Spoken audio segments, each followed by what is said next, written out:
Okay, Assalamualaikum warahmatullahi wabarakatuh. Jadi hari ini merupakan hari kedua kita PDPR Pendidikan Islam Tingkatan 2. Okey, untuk tajuk hari ini saya akan sentuh tentang tajuk solat jamak dan qasar. Okey, ada segelintir daripada kamu yang dah mahir pun solat jamak dan qasar yang selalu amalkan. Ada segelintir yang tak amalkan pun. Jadi hari ini kita akan ulang kaji sikit lah tentang tajuk solat jamak dan qasar. Okay, bila sebut je jamak dan qasar ni, automatik dalam kepala otak kita ni musafir. Betul tak? Sebab apa? Sebab kita akan buat solat jamak dan qasar ni waktu musafir. Musafir ni apa susah? Musafir ni dalam perjalanan.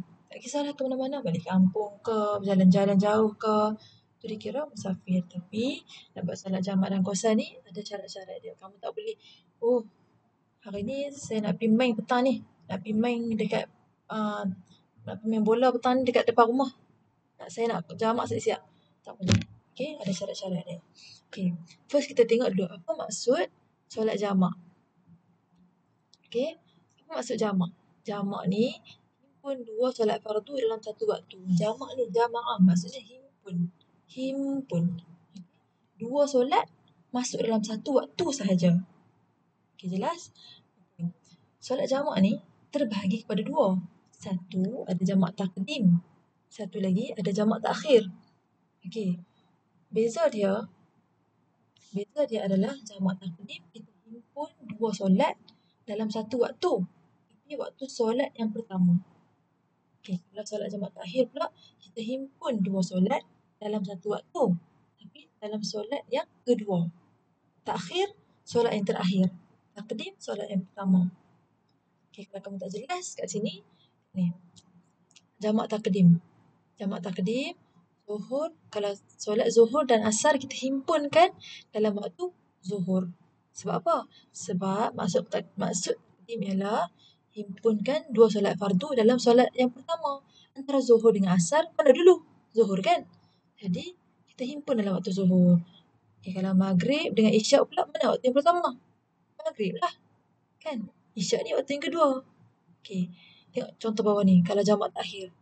Jamak takhir ialah kita himpunkan solat fardu dalam waktu solat yang kedua. Iaitu solat yang terakhir.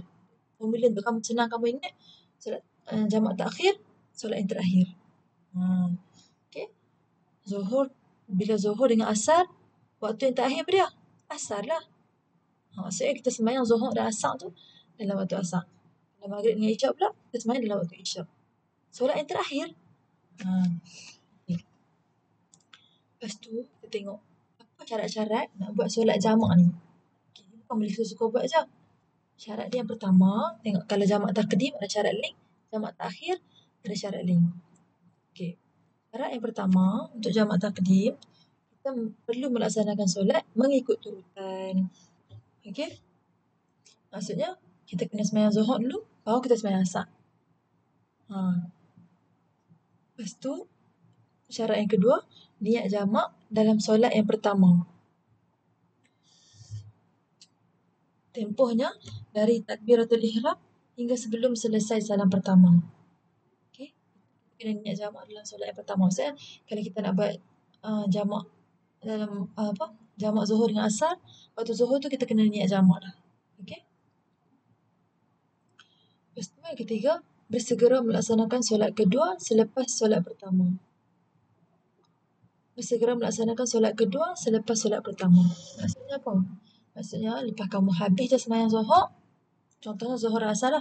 Bila kamu habis je sembahyang zuhur, kamu tak boleh nak Astagfirullahalazim, nak wiridkan, nak zikirkan apa, tak boleh. Kamu kena terus bangun untuk sambung sembahyang asar. Okey? Kalau kamu ada celah-celah tu, kamu istighfar ke, kamu wirid ke, apa semua tu, solat kamu jadi macam mana? Kamu tak boleh selangkan dia dengan baca Al-Quran ataupun zikir ke apa ke. Apatah lagi tengah-tengah tu dia boleh sembang dengan kawan kat sebelah. Kan? Lagi dah tak boleh. Bila kita solat jamak, maksudnya kita kena sembahyang, settle sembahyang zuhur, bangun sembahyang asar, lepas tu habis tahiyat akhir sembahyang asar tu, barulah kita habis jamak. Barulah kita habis sembahyang. Okey? Tu syarat yang keempat ialah berkekalan musafir hingga selesai salam solat kedua. Okey, jelas. Okey, kalau untuk solat jamak takhir pula, syarat dia yang pertama ialah niat jamak dalam waktu yang pertama.